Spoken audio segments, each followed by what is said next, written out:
सार्वमंथन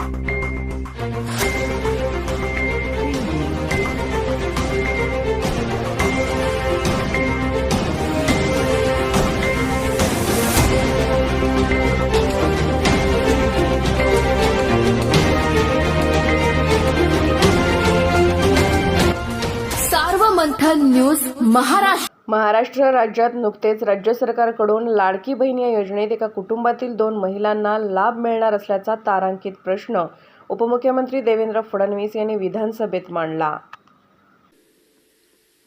एक मोठी मागणी येत होती की याचा मिसयूज होऊ नये म्हणून एका कुटुंबामध्ये 2 महिलांना देण्याचा निर्णय झालेला आहे।